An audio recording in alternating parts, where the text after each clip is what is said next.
Welcome back to the deep dive. It is Monday, February 2nd, 2026. And we have a big one today. We really do. We are opening up a file that, honestly, it serves as the ultimate Rorschach test for how you view modern capitalism. That's a great way to put it. We're looking at a figure who has been in the public eye for, nearly 2 decades now. Someone who essentially rewrote the playbook on monetization, influence, and the very concept of reality. We are talking, of course, about Kylie Jenner. We are.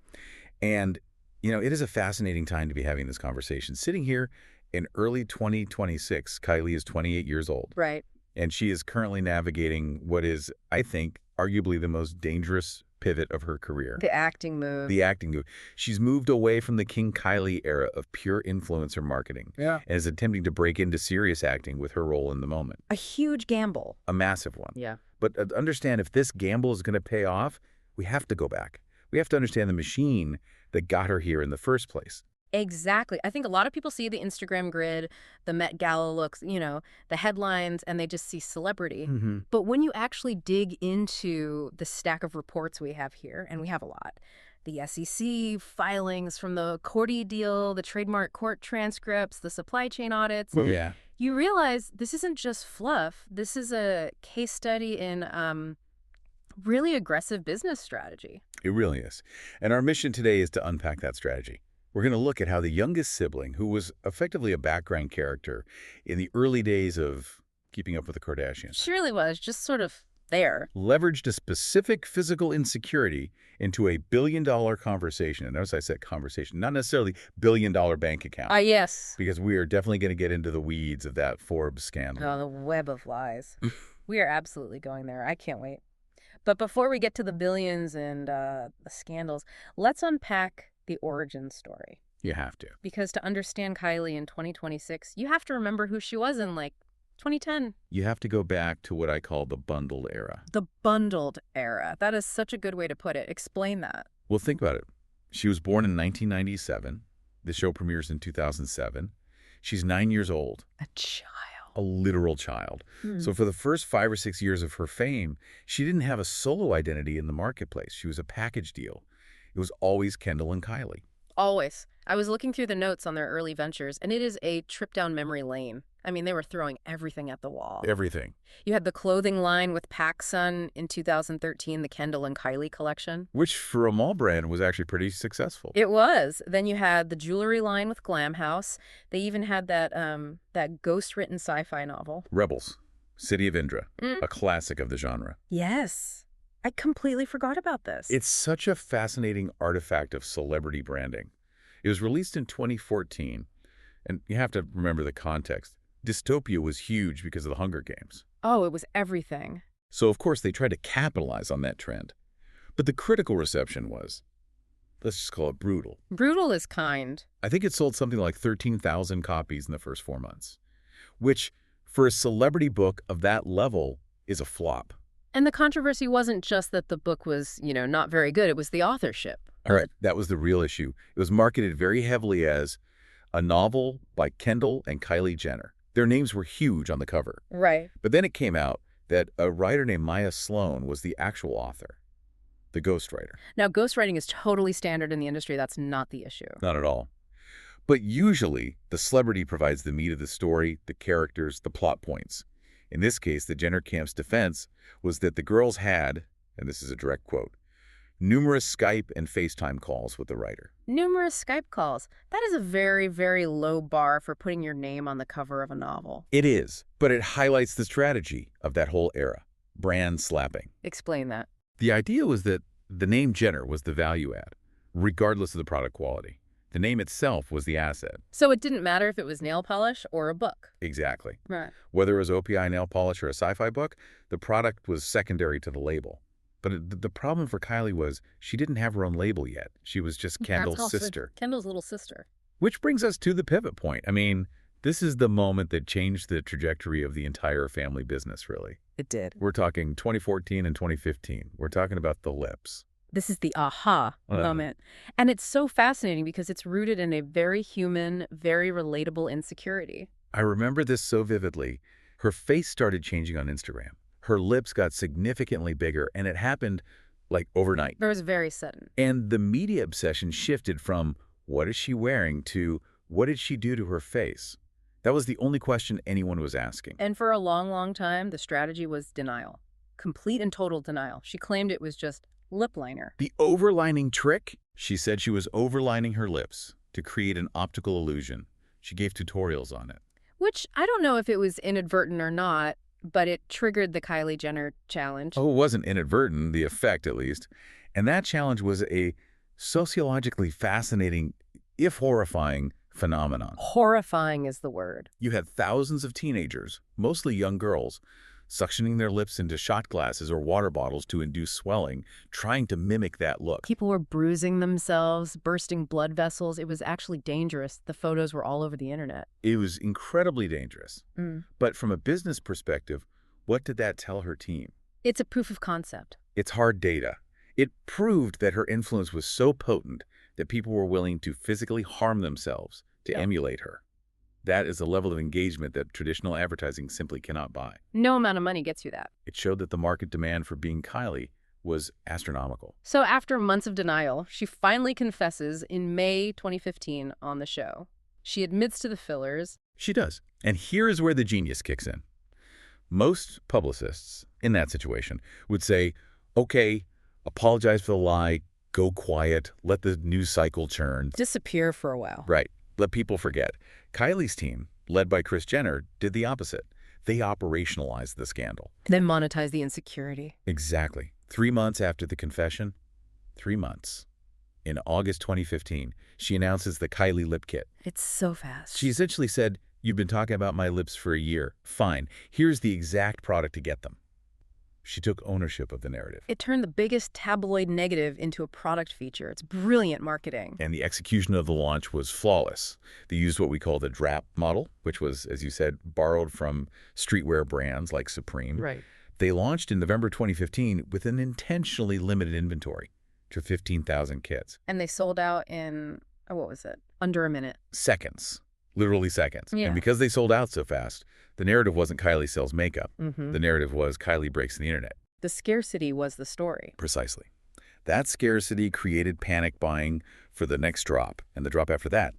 By February 2016, she rebrands from the simple lip kit to the full Kylie Cosmetics and scales production up to 500,000 kits. That is a massive scale up in just a few months. It's an incredible jump. I want to talk about the cost structure here because from the outside, the margins on this must have been insane. They were incredible. And this is key to understanding her wealth accumulation. This was a very lean, very asset-light business model. What do you mean by that? She didn't build a factory. She didn't hire a massive logistics team or an R&D department. Yeah. She used a white label manufacturer. So a company that already makes makeup for other people. Exactly. A company called Spatz Laboratories. Mm-hmm. And she used a company called Seed Beauty for the product development and fulfillment. She basically outsourced the entire back end of the business. So her overhead was tiny. Minimal. Her main cost was the cost of goods sold and her marketing cost. Effectively zero. Okay. She didn't buy TV ads. She didn't buy billboards. She just posted on Snapchat and Instagram to her tens of millions of followers. The Glosses video. That's a perfect example. I remember that. It was like a little movie. Directed by a major music video director, Colin Tilley. It wasn't a commercial. It was a 3-minute action movie where she's driving a Rolls Royce in the desert. There's a heist. It was content. Right. It blurred the line between entertainment and advertising in a way that was, at the time, really revolutionary for a cosmetics brand. So she has low overhead, zero marketing costs, and a product that sells out instantly. She is, for all intents and purposes, printing money. Which leads us directly to the magazine cover that started a war. Here we go, part 2, the Billionaire Wars. I feel like this is where the story gets really technical and really messy. It does, because we're moving from social media hype into the world of audited financials and SEC regulations. It's a whole different beast. It is. So fast forward to August 2018. Kylie is on the cover of Forbes. The headline estimates her net worth at $900 million. And she's only 20 years old at this point. It's an unbelievable number. Uh-huh. And then, by March 2019, Forbes follows up and officially declares her the world's youngest self-made billionaire at age 21. She beat Mark Zuckerberg. That was the headline everywhere. Younger than the founder of Facebook. On paper, yes. Yeah. And this announcement sparked 2 massive simultaneous debates. The first was the cultural debate over the term self-made. Oh, people were furious. I remember the tweets. I remember the think pieces. How can you be self-made when you're born a Kardashian? It's a valid semantic argument, you know. Mhm. Critics argue that she was born on third base and thought she hit a triple. Right. She had inherited fame, capital from her family, a reality show platform, and a safety net that 99.9% of entrepreneurs just do not have. But her family and even people like Paris Hilton came out to defend her. They made the argument that she didn't inherit the business. She built the business using the platform she was given. Which is true. But that platform is a priceless asset. You can't separate the two.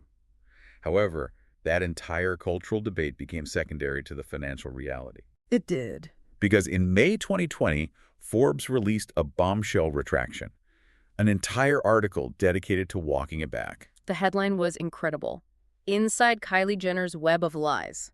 You can't get much more direct than that. They didn't just walk back the number, they accused the Jenner camp of actively participating in financial engineering and deception. Okay, walk us through this. This is where it gets complicated. Yeah. What exactly do Forbes accuse her of? So the primary source for that billionaire valuation, going back to the 2018 article, was tax returns and revenue figures provided directly by Kylie's team, specifically her mother and manager, Kris Jenner. Okay, so they were handing over documents. They were. And these documents claimed the business was generating somewhere between $360 million and $400 million a year in revenue. Massive numbers. And Forbes, a reputable financial magazine, believed them. They did. They published the numbers. The problem arose when Kylie sold a majority stake in her company. In November 2019, she sold a 51% stake in Kylie Cosmetics to the beauty conglomerate Coty. And she sold it for $600 million. A massive exit. $600 million in cash. On the surface, that seems to validate the billion-dollar valuation, right? A $600 million sale for 51% values the company at roughly $1.2 billion. Exactly. So what was the issue? Here's the catch. Coty is a publicly traded company. They are regulated by the SEC. They cannot lie to their shareholders about the financials of a company they just bought. It's illegal. Ah. So when Coty released their shareholder reports and their investor presentations about the acquisition, the real, verified, audited numbers for Kylie Cosmetics came out. And what were the real numbers? Kylie Cosmetics wasn't doing $360 million a year. In 2018, for instance, it did about $125 million. Wow. That is a significant discrepancy. Less than half of what they were claiming. It's not even the same ballpark. So the implication from Forbes was that for years, the Jenner team had been inflating the numbers they were giving to the media. That was the direct accusation, that they had fabricated revenue figures and forged tax documents to create the perception of a billion-dollar brand. So the question is, why do that? She was already incredibly rich. Why risk fraud accusations just for a title? Because in the influencer economy, perception is reality. The title Billionaire is a marketing tool. It's the ultimate validation for the brand. It makes the product seem more desirable. It does. It signals to the world, this is the winner. It creates a mythology around the founder that, in turn, drives sales. Being a billionaire wasn't just about her bank account. It was about the brand's story. So Forbes officially strips the title. How did Kylie respond to this Web of Lies article? She went straight to Twitter, now X, of course. Yeah. She posted a series of tweets denying that she'd ever asked for the title and denying that she'd ever lied. What was the quote? She wrote, "I've never asked for any title or tried to lie my way there ever, period." But she didn't dispute the numbers from the Coty deal? She couldn't. They were in public filings, so she sort of sidestepped the core accusation.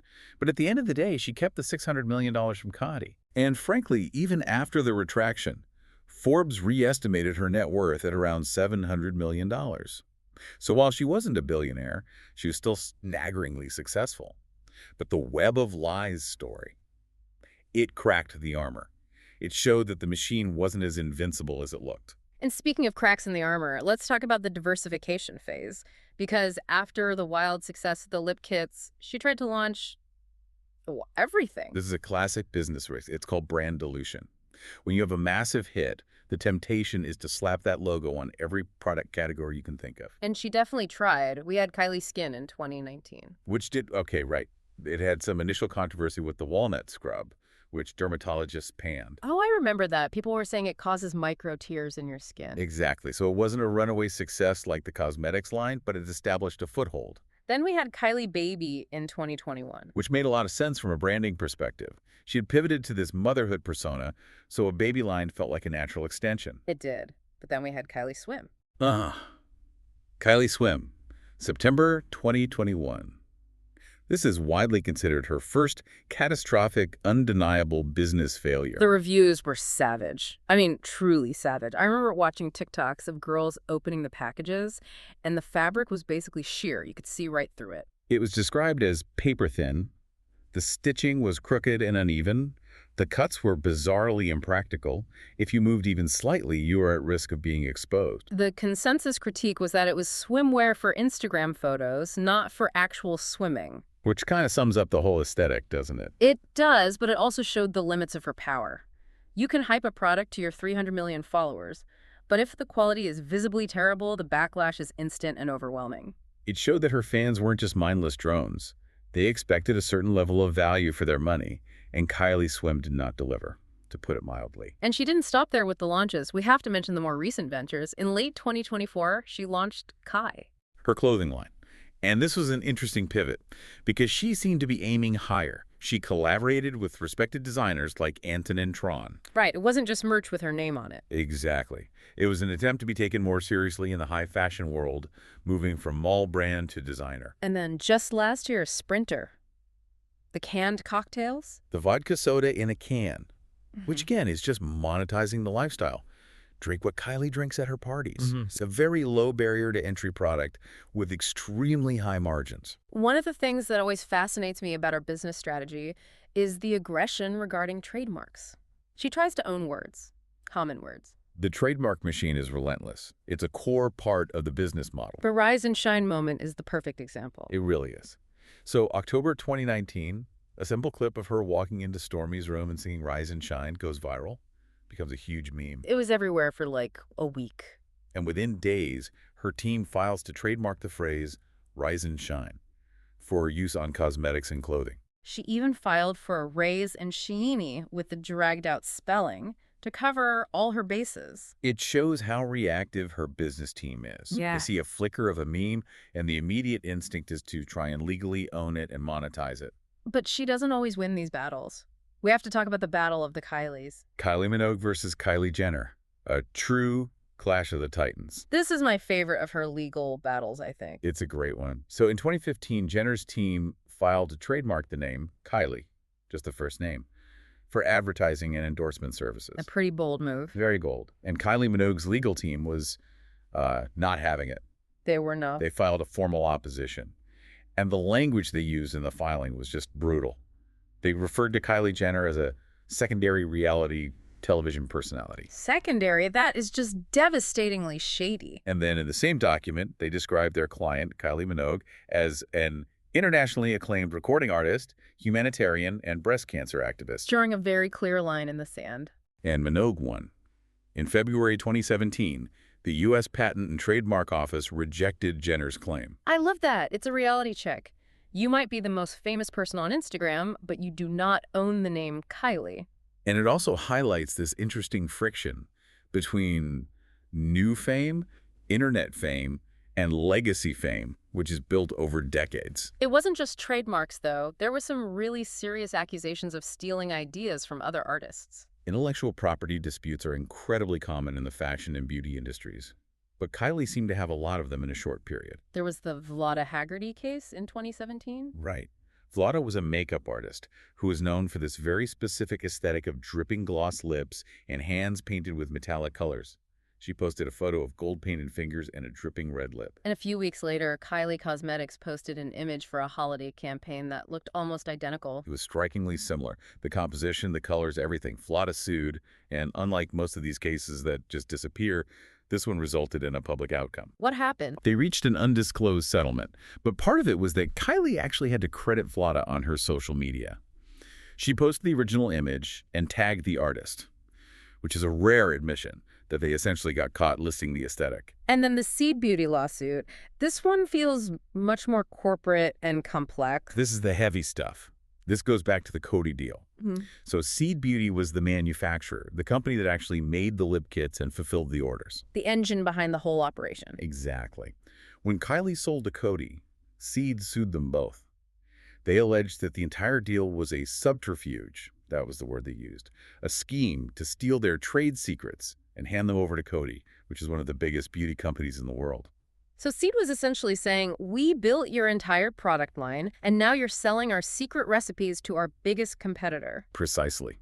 The lawsuit revealed just how much Kylie's business was really a shell built on top of Seed's proprietary technology and processes. We also have to touch on the supply chain issues, the Global Brands Group controversy back in 2020.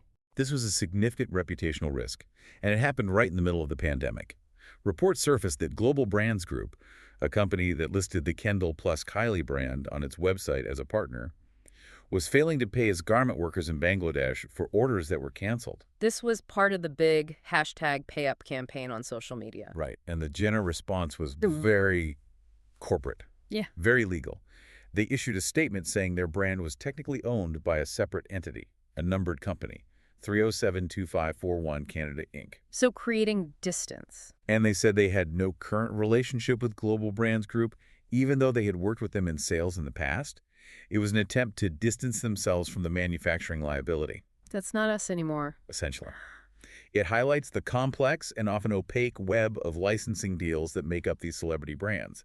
It's often incredibly hard to tell who is actually responsible for the worker on the factory floor. It really is. So, okay, we've covered the business, the scandals, the legal battles, but we can't do a deep dive on Kylie without talking about her personal life. You can't. Because in this ecosystem, the personal life is the business strategy. They are one and the same. We call them content pillars in the branding world. And if you track her major relationships, they align almost perfectly with her brand evolution and her attempts to expand into new demographics. Let's start with Tyga. The Tyga era, roughly 2014 to 2017. This was, controversial from the start because of the age gap. Right, she was 17 when they met, and he was in his mid-20s. They didn't go official until she was 18. Exactly. But from a brand perspective, Tyga served a very specific purpose. He was her entry point into the hip-hop world. She was in his music videos, stimulated, doped up. It shifted her image away from the little sister on a family reality show to something more like a video vixen. It gave her an edge that appealed to a cooler, younger, more urban demographic that KUWTK wasn't reaching. And then after Tyga came Travis Scott. A major upgrade in terms of cultural cachet. They met at Coachella in 2017. This solidified her status in the A-list music world. But the defining moment of that relationship wasn't the relationship itself, it was the pregnancy. The secret pregnancy. I still think this is one of the most impressive feats of PR in the last decade. I mean, for a member of that family to disappear completely. It was a masterclass in strategic silence. In an attention economy, when you are constantly overexposed, the most valuable thing you can offer your audience is mystery. She created a vacuum. A total vacuum. Everyone wanted to know where she was. Yeah. Speculation was rampant. It drove engagement through the roof without her having to post a single thing. And when she finally dropped that video to her daughter in February 2018, after Stormi was born, it broke the internet all over again. And notice the rebrand that happened in that moment. She went from the wild child with the lip fillers and the rapper boyfriend to Stormi's mom. It softened her image instantly. And of course, it laid the commercial groundwork for Kylie Baby, which would launch a few years later. Always selling. It's always about the next product. They had a second child, Aire, in 2022, but the relationship with Travis was famously on and off. Very much so. And that final off status in early 2023 opened the door for the current era, the Timothée Chalamet era. I remember when the rumors started in April 2023. I thought it was a joke. I thought it was a fan fiction headline. Timothée Chalamet, the indie darling, the Dune guy, and Kylie Jenner. On paper, it seemed like a complete mismatch of brands. He represents high art and prestige cinema. She represents commercial reality TV and influencer culture. Two different universes. But when they stepped out publicly, especially at the Golden Globes in 2024, it sent a very clear signal. What was the signal? The signal was, I am not just an influencer. I am Hollywood. Dating Timothée Chalamet creates a proximity to prestige that money can't buy. It legitimizes her in circles that previously might have looked down on the Kardashians. It's a strategic social move that has business implications. Absolutely. Which brings us perfectly to where we are right now, in 2026. Because she is making this massive career change. She is acting. She is. She has a starring role in the film The Moment, which is set to come out this year. And it's not like a throwaway comedy or a cameo. It's produced by Charlie XCX and Studio 365. It has this indie cool girl vibe to it. This is a very significant move. Yeah. Kim Kardashian tried to act. And while she had some moments in Tyler Perry movies, she never fully crossed over into being considered a thespian. Right. Kylie's trying to make that jump. She wants to be taken seriously as a talent, not just a personality. Do you think she can pull it off? Can she actually act? That is the billion-dollar question, isn't it? She has spent her entire life performing for a camera, so she's comfortable there. But reality TV performance is very, very different from scripted character work. The completely different skill set. If she succeeds, if she gets good reviews, she extends her career by decades. If she fails, if she's panned, it just reinforces the trashy reality star stereotype she's been trying to escape. She's also still breaking records on social media, which is kind of mind-boggling. She was the first woman to hit 300 million followers on Instagram back in 2022. And just holding that level of attention for nearly 20 years is unprecedented. Usually, internet fame has a half-life of about 18 months. She has stayed relevant through the age of Vine, Snapchat, Instagram, TikTok. She adapts to the medium. Even with the music video cameos. I mean, she was in WAP with Cardi B and Megan Thee Stallion. Which sparked a petition with hundreds of thousands of signatures to have her removed from the video. People were furious. But again, controversy creates cash. It kept her name in the conversation. And more recently, appearing in A.G. Cook's video for Residue. A much more niche, calculated move. Very. She is aligning herself with the hyper-pop, avant-garde crowd. It's a very specific rebranding strategy to appear culturally relevant to the Gen Z and Gen Alpha audience that might not watch her family's show. So, okay, if we step back and look at the whole picture, from the lip kits to the Forbes scandal to this acting pivot, what is the big takeaway? What's the lesson here? For me, it's that Kylie Jenner is a mirror for the modern economy. She proved that you can monetize anything. Your face, your relationships, your children, even your own insecurities if you package it right. I agree. She represents the attention as currency thesis. She proved that in the 21st century, attention is more valuable than oil or gold. If you have the eyeballs, you can sell the product, but There's a but. there's a but. The Forbes retraction and the Kylie swim flop show that there is a limit. Yeah. You can bluff your way to a title, and you can hype a bad swimsuit, but eventually the truth comes out. It comes out in the tax returns or the customer reviews. Exactly. You cannot fake quality or truth forever. Yeah. Gravity always wins. And that's what makes this 2026 acting pivot so interesting, because you can't really fake acting, not in a serious film. The camera catches everything. It does. She is moving from an arena where she controls the edit, her Instagram feed, her reality show, to an arena where she is at the mercy of the director, the script, and the audience. It's her biggest and most honest risk yet.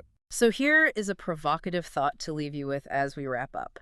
Kylie is clearly diversifying. She's moving away from just being Kylie the face. She's acting. She's doing clothing with Kai that focuses on design. She's doing Sprinter.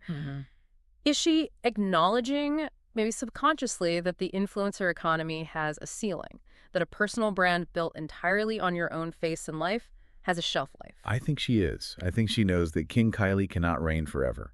A meme can only last so long. She is trying to build a legacy that exists outside of just being the youngest sister.